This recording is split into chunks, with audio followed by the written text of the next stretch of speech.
Hello, everybody. Welcome to the Detroit City Sportscast. I am Adam Hernandez. This is a new podcast that we're going to be doing with TMSNX Radio over at themajorsports.com.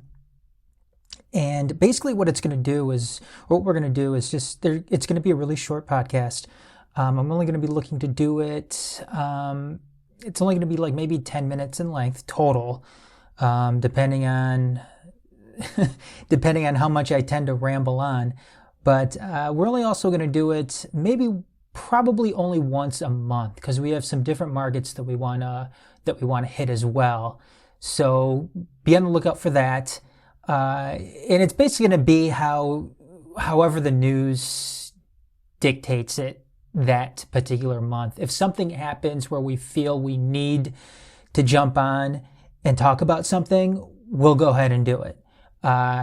If stuff is light, then we'll muster up some topics and get something out for that month. We don't want it to be boring or anything like that, though. We don't want it to be where we're obligated to put something out once a week or something like that, where the content may be dry and dull and whatever and not very engaging. So, like I said, we'll do it at least once a month, maybe a little bit more than that. Again, it depends on what the news dictates. And we're also going to keep it only to a couple of topics, 1, 2, something like that. Anyways, I wanted to get to something that I've seen, and you see it all the time, really. You see it on social media with some of the bigger networks out there, in some of the bigger local networks, that is. And you see it with some of the more independent blogs as well. And it's the question, what professional sports team is closest to a championship here in Detroit? And the conversation usually revolves around the Detroit Red Wings, the Tigers, the Pistons, and the Lions. And I understand that to a sense. Those are big teams, part of billion-dollar sports leagues. And I'm not surprised that much of the conversation is going to be centered around them. To further that, though, you see fans who are hungry for a championship. And again, that's totally understandable. Our last championship, when it came to those 4 teams, came in 2008, when the Red Wings beat the Penguins in the Stanley Cup Finals. That was the last one. Prior to that, it was the Pistons in 2004. And then it was the Red Wings, and then you had to look all the way back to 1984 when the Tigers won the World Series, and then the Lions have never won a Super Bowl. They won an NFL championship, but never won a Super Bowl. I know that's kind of the running joke in the area, but I digress. One thing that we are missing, though, one thing that we are absolutely missing in this discourse is our other professional team in the area, and that's Detroit City FC, our professional soccer team, part of the National Independent Soccer Association. And again, I know there's a lot of people out there that are like, "Oh, we have a professional soccer team." Yes, we do. And in fact, we have a very, very good professional soccer team that is innovative, that is, in a sense, revolutionary. And they are doing things in the area that, quite frankly, I have never seen before. I don't know, I'm sure there's going to be somebody out there that has seen this before, that has seen it, whether it's been in the United States or Europe or somewhere else. But what Detroit City FC has done in a relatively short period of time. Detroit City FC hasn't been around for a long time. I believe I believe they started in 2012. You can correct me if I'm wrong on that. I may be wrong on that. I'm not sure. I thought I was fairly certain though that they started in 2012. That's when the team began. They started out as an amateur team, and in fact, they just turned pro. 2020 was actually their first season as a full-on professional team. They competed in lower divisions. Right now, they are third tier. NISA is third tier in American soccer, in the American soccer pyramid, the U.S. soccer pyramid. Below USL Championship and MLS, which is the top tier. So it goes MLS, USL Championship, and NISA. And there's actually a couple of third tier professional leagues in the United States. Below that, there are unrecognized fourth tiers, which is where Detroit City FC came from.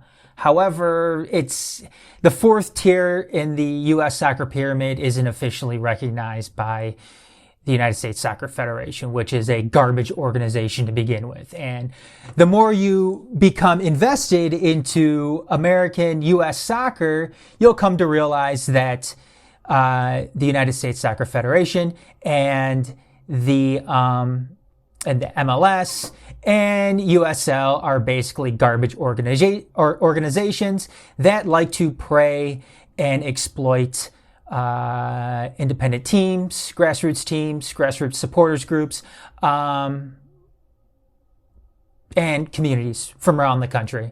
We'll get into that more. We have an article up on that on themajorsports.com, just how shady and just awful the U.S. Soccer Federation is, and MLS is, and USL is to grassroots soccer. And that's really what it's about.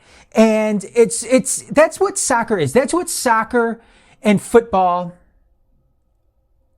really, that's how it distinguishes itself from really a lot of other professional leagues, not just in the United States, but around the world. Soccer is a grassroots game. It is something that shouldn't be backed by corporate money, by billionaire owners. That's not what it should be.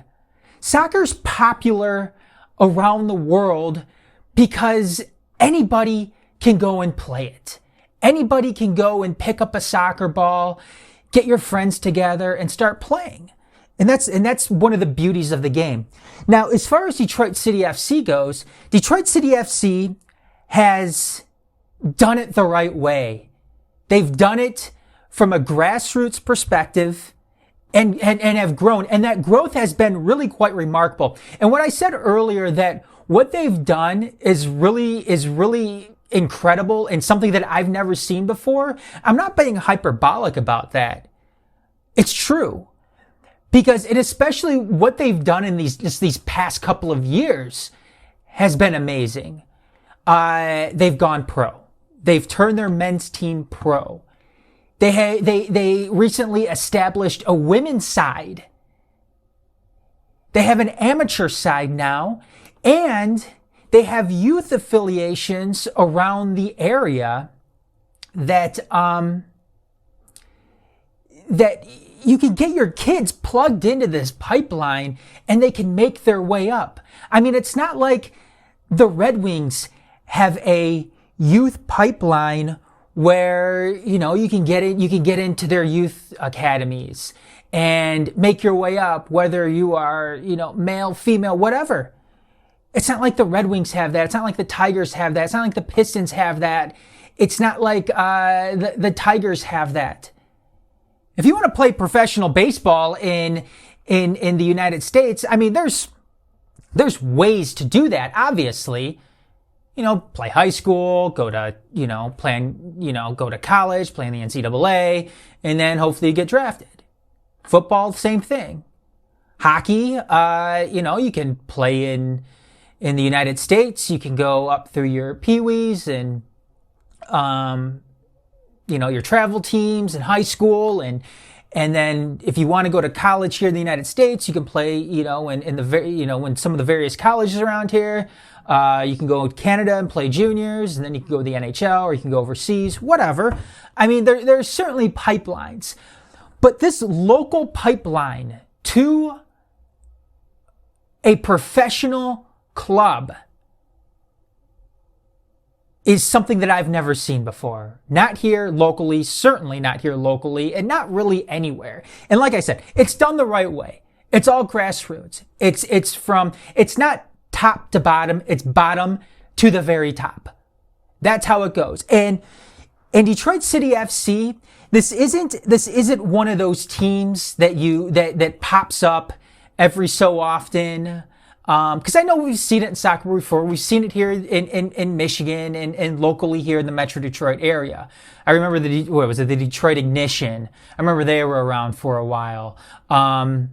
Professional team out in Lansing, which they're establishing themselves, Lansing that is, to have other teams. But we've seen Lansing have a pro team that is flamed out. That's not what we have here in Detroit City, though, with Detroit City FC. This is a solid organization, a solid club that does it the right way on the pitch and off the pitch. Take, for instance, a couple of weeks ago, and I'm going to kind of go all over the place with this because there's so much to get through when it comes to Detroit City FC. A couple of weeks ago, or not a couple of weeks ago, last year, I believe it was in the summer, they opened things up to the public, to the community, to their supporters, to actually buy shares to become a part owner. You can go on, I believe it was through WeFunder. You can go on and they open this up and you can go and buy shares and you can actually be an owner of Detroit City FC. And I think it was on the Protagonist podcast, a podcast and a website that covers lower tier soccer in the United States. They had Sean Mann. Sean Mann's the CEO of Detroit City FC. And he went on there, and this was amazing what he said. That when they opened this up, when they opened it up for supporters to go and become an owner of this team, he said that they reached their goal so quick, and I'm paraphrasing here, that they didn't even have the time to put,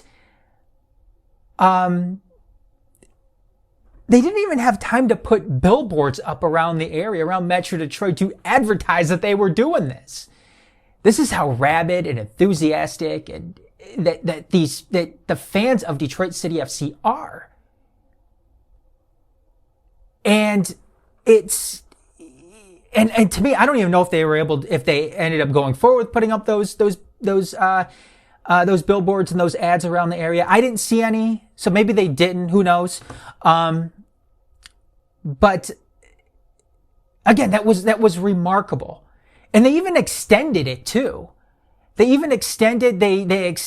opened it up a little bit more so more people could buy into it, purchase the shares, as much as they could, because I know that there were, SEC limitations on what they could do, and so on and so forth. But to me, that was amazing what they were able to do with that. As far as the team goes, the team too it's remarkable. From, the men's side, is the one obviously that has been established the most, and the women too. The women did a great job, last year, in their first season. They really did, even though it got cut short, obviously, because of COVID and everything like that. And the men's team as well got cut short. I believe the men's team, they played one game as part of the spring season in 2020. They beat the LA Force in their first professional game. Matt Lewis, who they had on loan from the New York Cosmos, actually scored the first professional goal in Detroit City FC history. And he's actually back. He signed with them again a week or so ago. I believe that went through with Nisa because Nisa has to approve it and everything. But he's back, given all the uncertainties and the hiatus right now with the New York City Cosmos. So it's cool to have him back because he's part of Detroit City history now. But like I said, the men's team, their season got cut short. They actually ended up playing in the fall where they brought a championship home.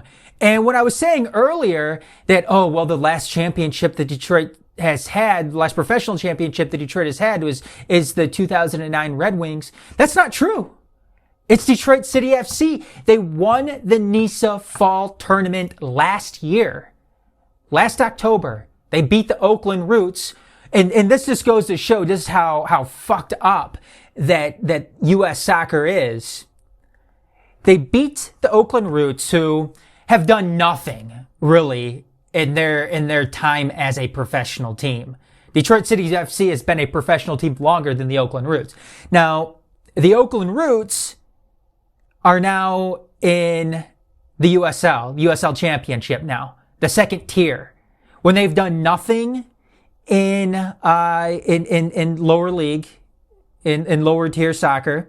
They lost to Detroit City FC in the NISA Fall Tournament.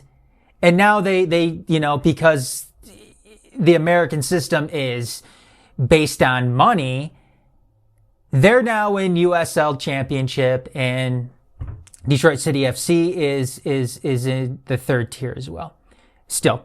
But that's okay, because the USL is garbage, like I said before. But that just goes to show just how fucked up and backwards the US soccer pyramid is.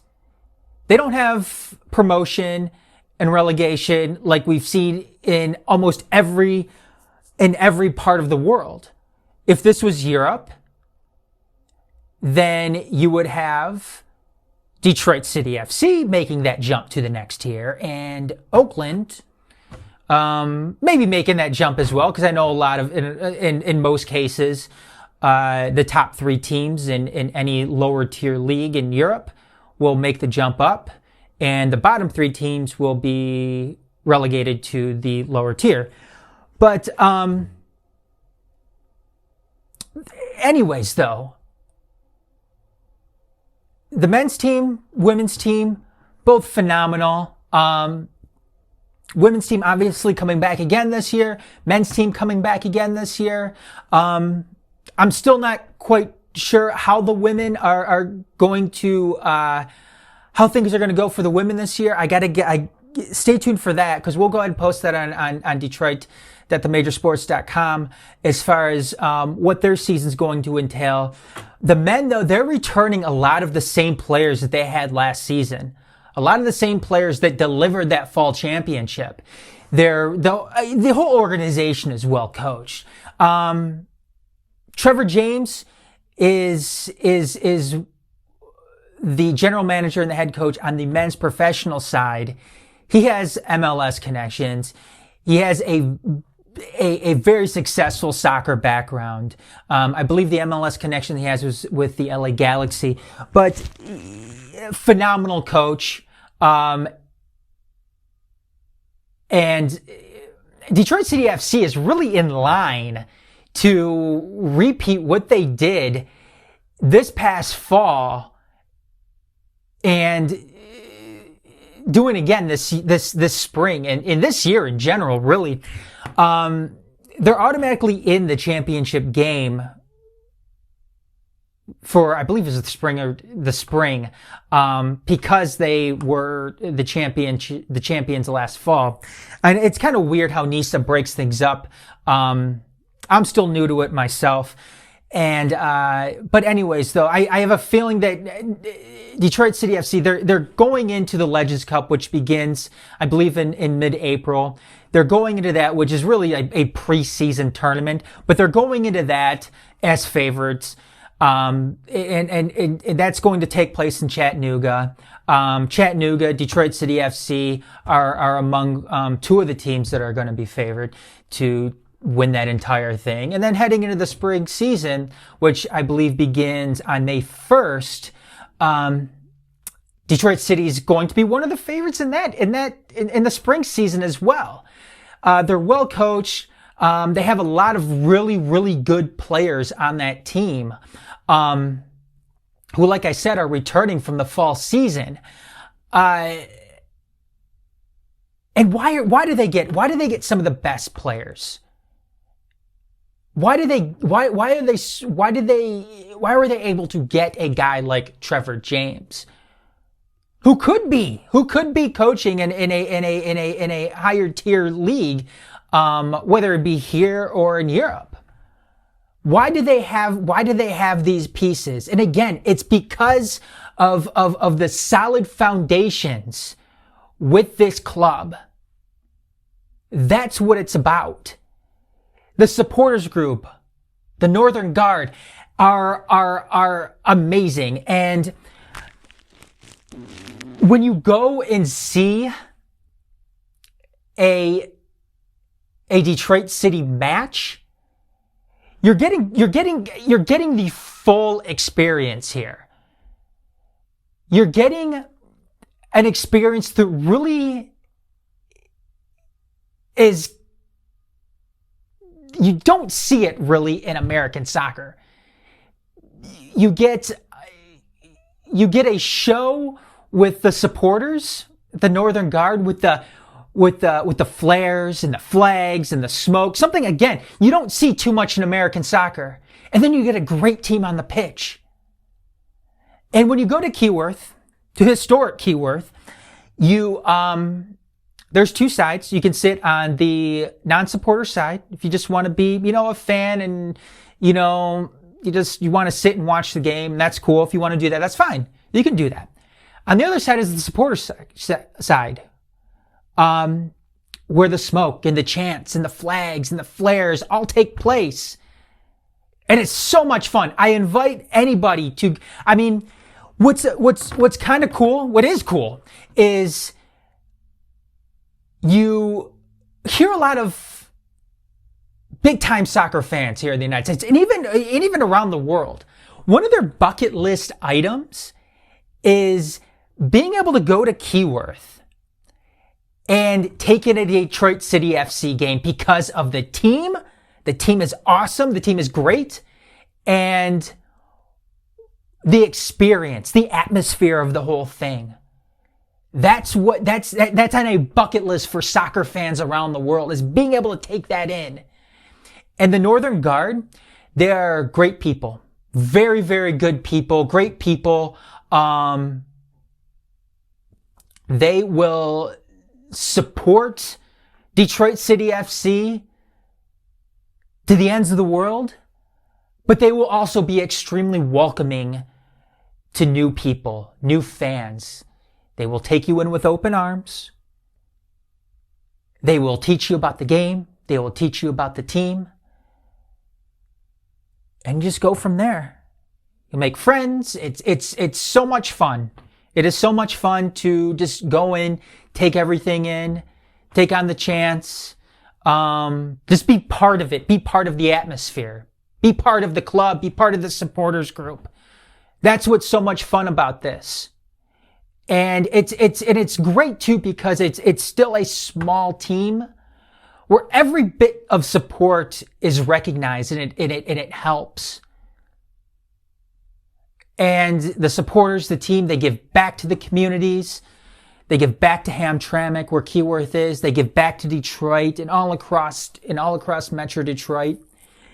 And it is, I invite everybody. I invite everybody to take in a game at Keyworth, become a supporter of Detroit City FC.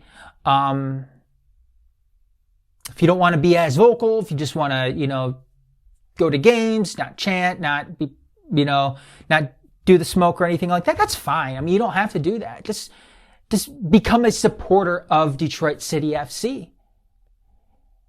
And if you want to go and, be part of the atmosphere, you can do that too with NGS. And it's great.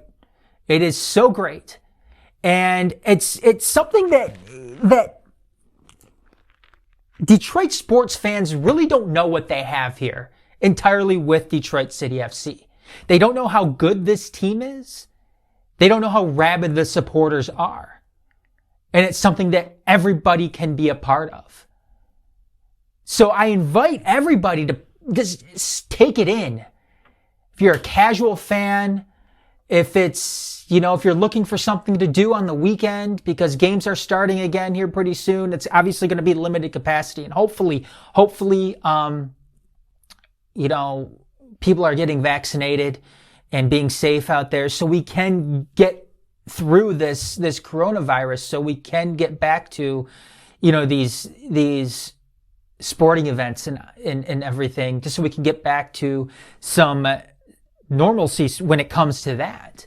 And again, it's not just for sports, obviously, because sports are, if this past year and everything has taught us anything, it's that sports in general are very, very minuscule in the, when you put it in the grand scheme of things, when you put it in perspective. But just take it in. Go, have fun, be safe if you can. Hopefully things start to open up as long as they are safe to open up. But yeah, it's such a good time. Such a good time. Such a good team. Such a good club in all aspects. The youth, the women, amateurs, men's side. It's great. And like I said, I don't think Detroit really realizes what they have. And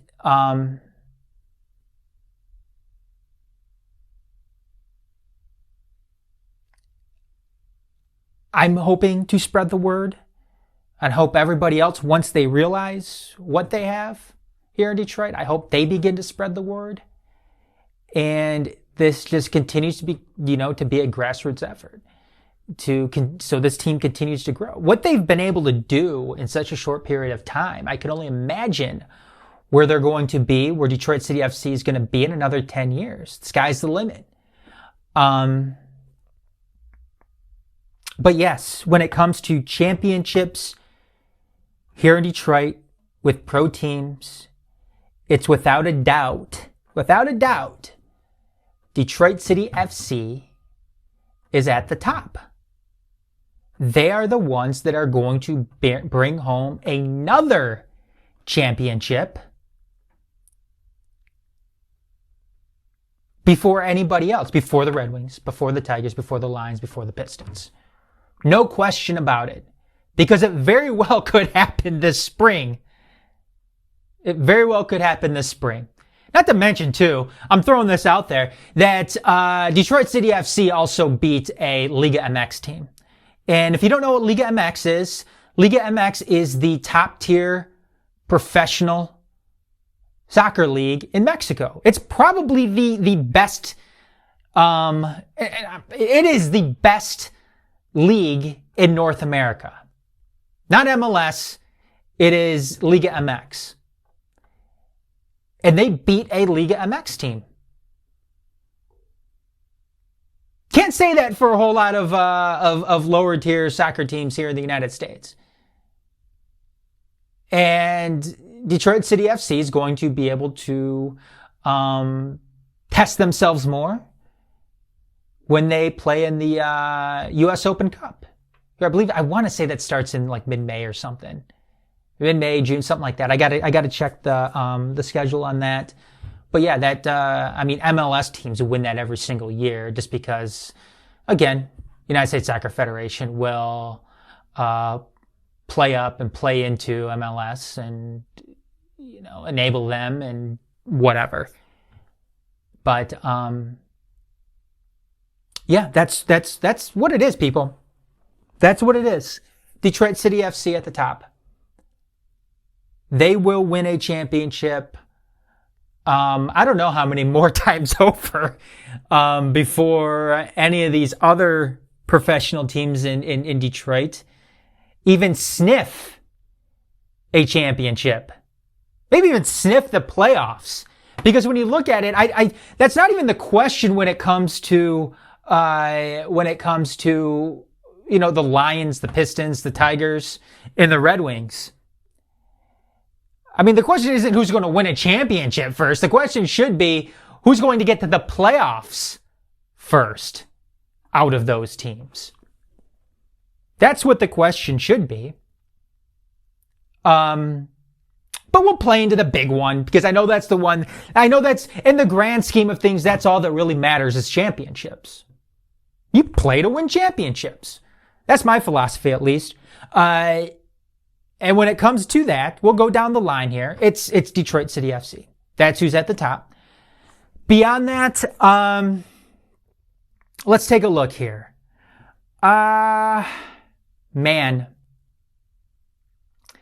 This is a tough one because I will say this. I don't want to be completely pessimistic when it comes to the other teams. I will say this, though, that it seems like they are all finally on the right track. All of them. Tigers, Pistons, Red Wings, Lions, Detroit City FC. All of them are on the right track. Is it the Lions, maybe, that are closest to a championship, aside from Detroit City FC? That might be the case. I want to say the Lions because, and I know it sounds so ridiculous to say that, but turnover is so much quicker when it comes to NFL teams, I believe. You can turn around a team in a relatively short period of time, and the Lions they've got a ton of draft picks coming up. I thought that Matthew Stafford, Jared Goff trade was highway robbery when it came to the Lions. I thought the Lions robbed them. And I love Stafford. Stafford's my favorite Lion. He's still one of my favorite quarterbacks in the NFL. But that was robbery because juxtapose Goff to Stafford, and they're they're more similar than people may think.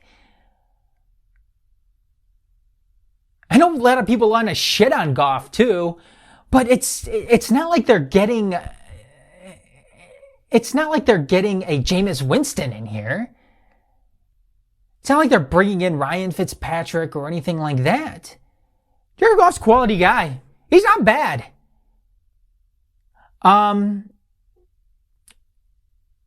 He went to a Super Bowl, went to Pro Bowls. He's done more actually in his career than Matthew Stafford has. And who knows? Maybe change of scenery for Goff is probably going to be good. Things got toxic between him and Sean McVay in LA. I think Brad Holmes has been doing a very good job though with this team so far. Questioning Dan Campbell's hiring, I don't think Brad Holmes was involved in that at all.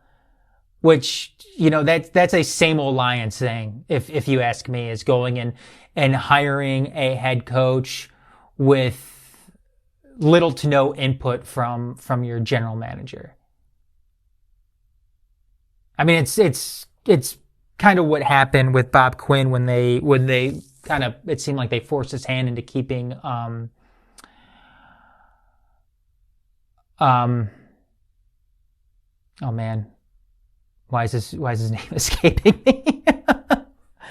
Why is his name escaping me? But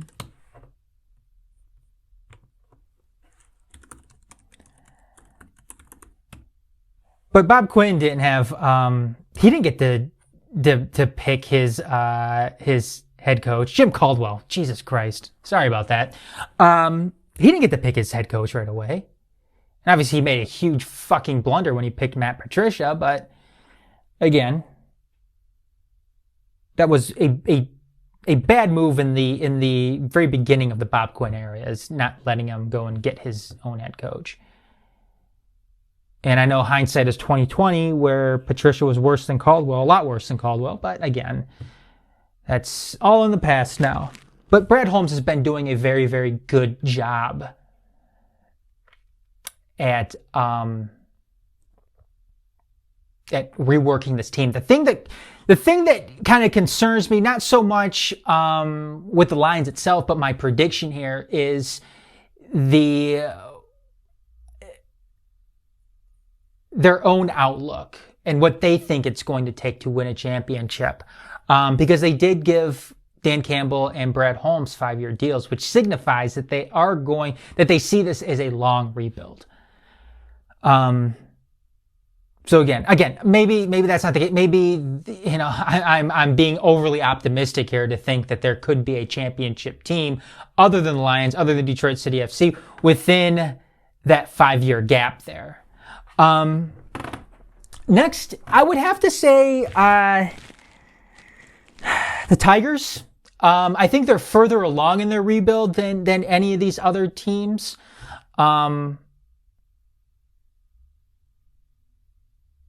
Not including Detroit City FC, because Detroit City FC isn't rebuilding right now. They're going and looking to win another championship.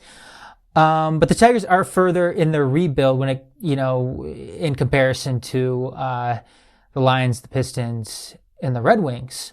They obviously won yesterday 3-2 against Cleveland. Soto made us a little nervous there in the ninth. But they held on to a 3-0 lead until the ninth inning. Cabrera getting that early home run. In the first, that 2-run home run, I believe it was, who got the other RBI? Wasn't Candelario, was it? No, it's Jacoby Jones. Sorry about that.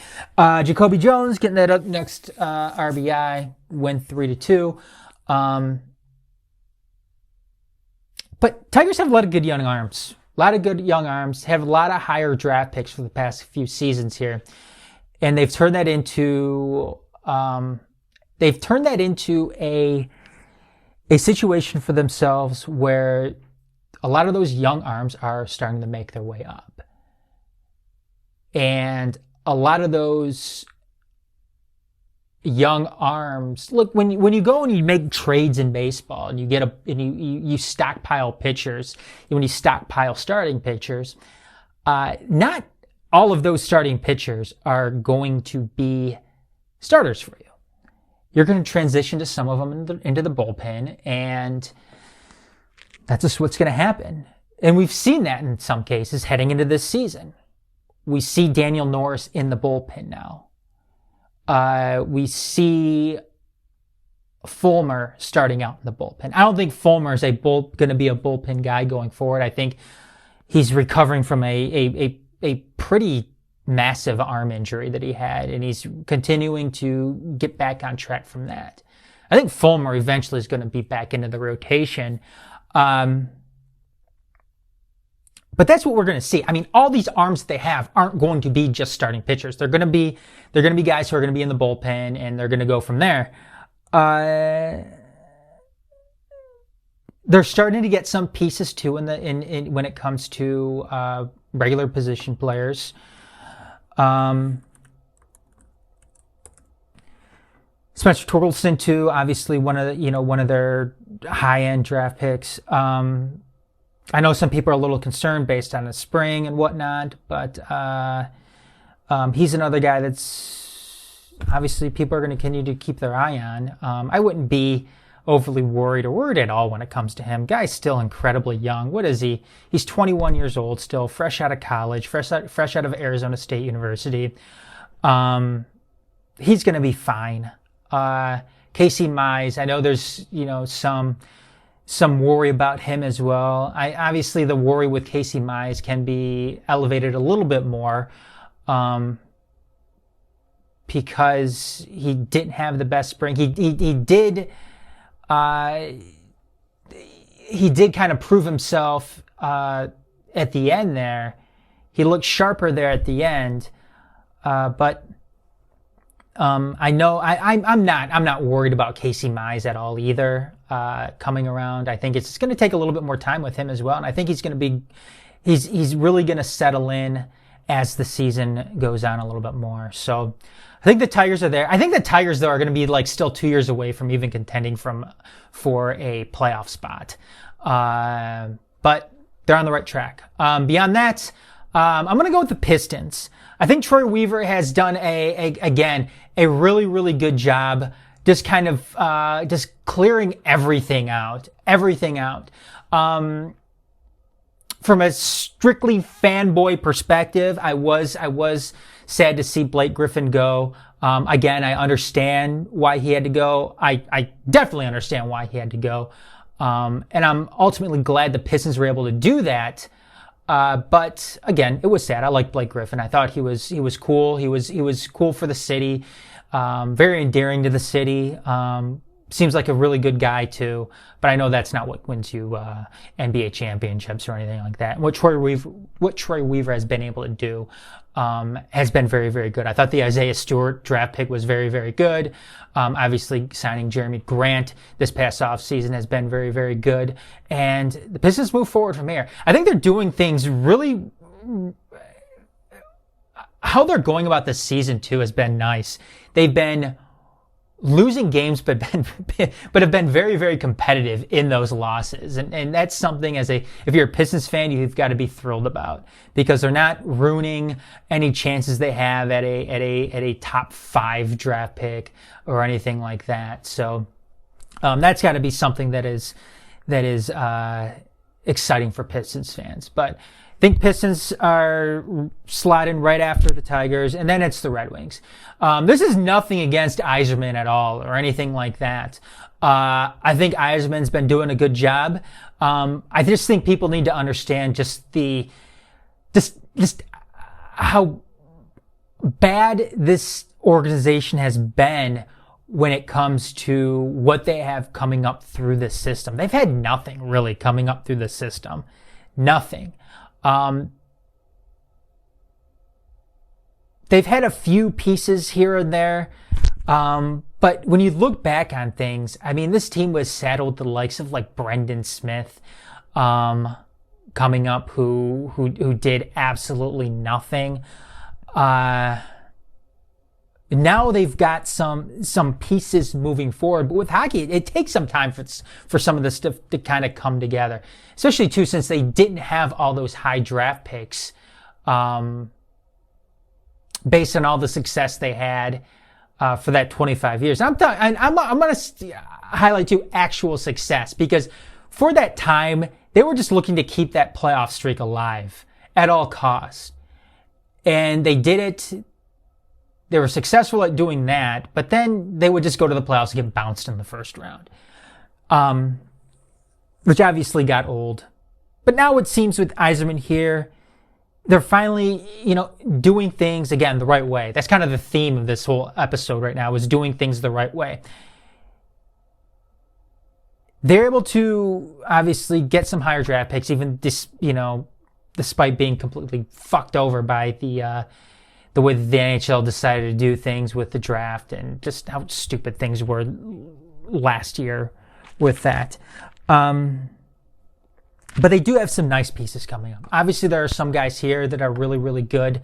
Dylan Larkin, Tyler Bertuzzi, who's hurt right now, Anthony Mantha. I know there's speculation too whether or not they should trade Mantha, and those are. You can make good arguments either way. You can make good arguments for trading him, for keeping him. Mantha, that is. Philip Zadina is really starting to come around. Robbie Fabry, who Yzerman just completely stole from St. Louis. He had that 1-for-1 with Jacob De La Rose. Robbie Fabry has been phenomenal for this team. Even some of the you look at this season too, and I know it's tough to kind of try to find a silver lining with all of this, but their lower lines too have been good this year too, when it comes to guys like Adam Ernie and even like a Darren Helm. They've been decent. They've been good. They've been fine. When it comes to with Detroit, though, and what they need to do, what they need to continue to do, is they need to find those elite guys. They need to get those elite guys. They need an elite center. They need an elite guy to insert into that top line. Then again, this is nothing against Dylan Larkin or anything like that. Dylan Larkin's very, very good, but you need that elite scorer who, going out there and scoring, you can go and you expect 40 goals a season. After that, they need an elite defenseman as well. They need a top line guy or a top line defensive guy who you can pair on that first defensive pairing. I know they're kind of riding Hronek right now. And Hronek's very, very good, but Hronek isn't that top guy. Now, they have some guys in there. Moritz Seider is going to be with the Red Wings next year. Moritz Seider's been very, very good. He probably could have been on this team right now if it wasn't for COVID last year. Lucas Raymond's another guy, too, who's going to be up there as well. So that's what we're looking at with the Red Wings. The Red Wings are bringing it up last here. But again, there's the Red Wings were in a much worse situation when it comes to all the other teams that I was talking about. So that's my opinion. I'm sure people are going to have other opinions out there. But that's my line right there. It's Detroit City FC, the Lions, the Tigers, the Pistons, and the Red Wings in that order. If you have any differing opinions, and I'm sure you do, catch us on, let us know on Facebook, Twitter. We're going to put this on YouTube as well, over at the Majors TV. But we're gonna be putting this on all of the major platforms, iTunes, Spotify, SoundCloud.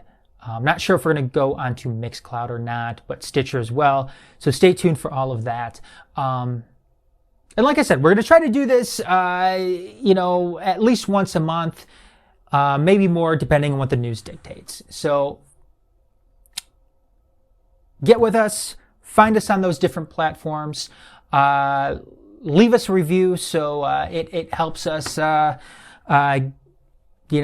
become more prominent within these different platforms. But in the meantime, that's going to do it for this very first episode of the Detroit City Sportscast.